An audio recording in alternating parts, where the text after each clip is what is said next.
अस्सलाम वालेकुम स्टूडेंट्स, कैसे हैं सब लोग। उम्मीद करता हूँ सब लोग खैरियत से होंगे। फाल्कन एकेडमी में खुश आमदीद। आज इस वीडियो में आपके साथ शेयर करने जा रहे हैं जीडीपी सॉल्यूशन EDU 101 एजुकेशन 101 का की ये जीडीपी है, ये आज ओपन हुई और इसकी ड्यू डेट 11 फरवरी तक है।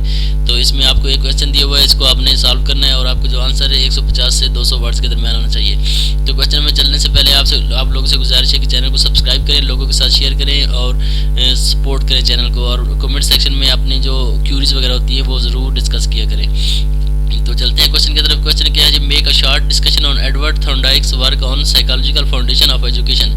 कि जो ये एडवर्ड थॉर्नडाइक्स है, इसका जो काम है, इसके लिए एजुकेशन साइकोलॉजी के लिए इसने जो काम किया था उस पर आपने शॉर्ट नोट लिखना है।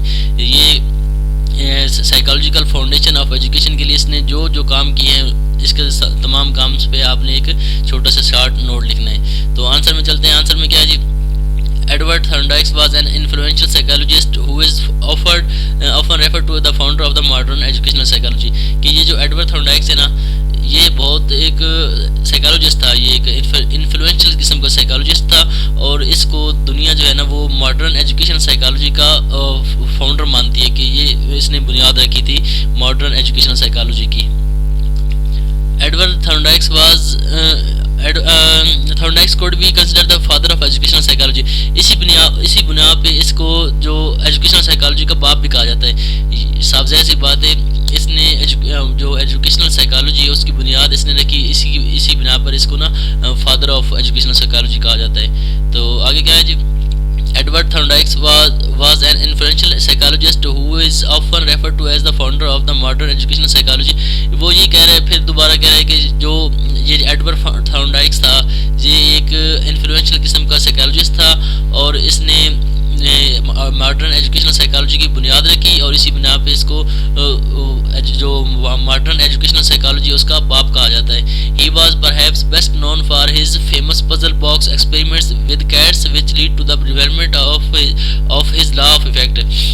इसने क्या किया था, इसने लर्निंग को प्रमोट किया था। बेसिकली आपको कंसेप्ट समझ होना चाहिए कि ये जो एडवर्ड थॉर्नडाइक था ना, इसने जानवरों पे तजर्बात किए और उसकी रोशनी में इसने लॉ ऑफ इफेक्ट पेश किया कि किस तरह लर्निंग का इफेक्ट होता है ये जानवरों पे, और जिस तरह जानवरों पे फिर इस तरह उसने इंसानों पे अप्लाई किया था। तो ये इसके एक्सपेरिमेंट थे जो इसने कैट्स पे किए थे और इन तजर्बात की रोशनी में उसने लॉ ऑफ इफेक्ट पेश किया था। ये इसका एक कारनामा है, आप इसको डिस्कस कर सकते हैं अपने वर्ड्स में। उसके बाद Thorndike work is important because it put the study of learning and education on a scientific footing for the first time. तो इसका वर्क क्यों ज़रूरी है ना, हर बंदे की कुछ काम की कुछ खसूसियात होती है। इसका वर्क इसलिए ज़रूरी है कि इसने पहली दफ़ा जो लर्निंग है ना, लर्निंग और एजुकेशन है, इसके लिए एक साइंटिफिक तरीका मुतारफ़ करवाया था पहली दफ़ा। तो इसलिए इसका काम जो है ना वो ज़्यादा इम्पोर्टेंस इख्तियार कर गया था। Thorndike proposed that law of learning established by animals experiments might show us how to better promote human learning।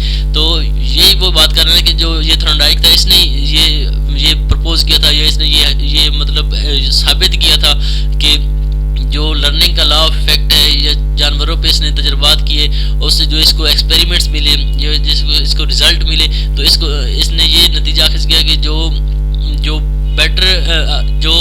Better promote human learning, कि ह्यूमन लर्निंग किस तरह प्रमोट हो सकती है। इस तरह आपका क्वेश्चन एंड हो जाता है। इसमें आपको मैं दोबारा एक गाइडलाइन दे रहा हूँ, आपको एक आइडिया दे रहा हूँ कि आपने क्वेश्चन को अच्छे से समझना है। जब आपको क्वेश्चन की समझ आ जाएगी, आगे आपके लिए जीडीपी कोई मसला ही नहीं है। 100 से 150 वर्ड लिखना कोई इतनी बड़ी बात नहीं होती। तो इसमें आपने क्वेश्चन को समझना है, फिर उसको अपनी वर्डिंग में आप जितना सिंपल करके लिखेंगे उतने आपको अच्छे मार्क्स मिलेंगे।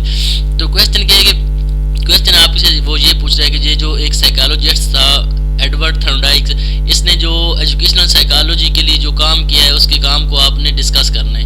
इतना सा आपको क्वेश्चन उसने पूछा है। तो आपने इसमें क्या करना है, आपने इसको बताना ये है कि जो एडवर्ड थॉर्नडाइक है ना, ये एक साइकोलॉजिस्ट था और इसने एजुकेशनल साइकोलॉजी की बुनियाद रखी और इसको फादर ऑफ एजुकेशनल साइकोलॉजी भी कहा जाता है। और इसने किया क्या था, इसके दो मेन काम थे, जिसमें इसने एक जो लॉ ऑफ इफेक्ट पेश किया था और दूसरा इसने जो प्रमोट के ह्यूमन लर्निंग को प्रमोट करने के लिए एक्सपेरिमेंट्स किए थे।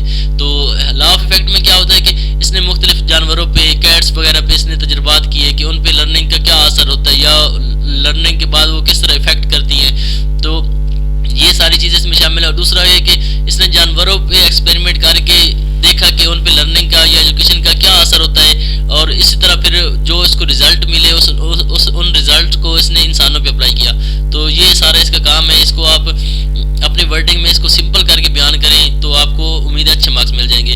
तो एक दफ़ा फिर फाइनल आपके लिए रिपीट कर रहा हूँ कि आपको क्वेश्चन में वो ये पूछ रहा है कि जो एडवर्ड थॉर्नडाइक है उसने एजुकेशनल साइकोलॉजी के लिए क्या काम किया था, उसको आपने डिस्कस करना है। और उसमें आपने उसको बताना है कि जो एडवर्ड थॉर्नडाइक था वो एक साइकोलॉजिस्ट था और उसने मॉडर्न एजुकेशनल साइकोलॉजी की बुनियाद रखी थी, और उसको फादर ऑफ एजुकेशनल साइकोलॉजी भी कहा जाता है। और उसने जानवरों पे तजुर्बात किए और देखा कि उन पे लर्निंग का और एजुकेशन का क्या असर होता है, और फिर वो जो उसको रिजल्ट्स मिले उन रिजल्ट्स को उसने इंसानों पे अप्लाई किया ताकि उनकी जो ह्यूमन लर्निंग है या इंसानों की जो एजुकेशन और लर्निंग है वो इम्प्रूव कर सके। तो ये सारा उसका काम है जो उसने एजुकेशनल साइकोलॉजी की फील्ड में किया था, और इसको आपने अपने वर्ड्स में डिस्कस करना है। उम्मीद है आप लोगों को समझ आ गई होगी। तब अब भी अगर किसी का सवाल है तो वो कमेंट सेक्शन में ज़रूर बताएं, और अब कमेंट सेक्शन में मैं आपको दे दूंगा लिंक व्हाट्सएप ग्रुप का, आप उसमें ज्वाइन होकर अपनी कोई भी क्यूरी है वो पूछ सकते हैं। अपना ख्याल रखिएगा। अल्लाह हाफिज़।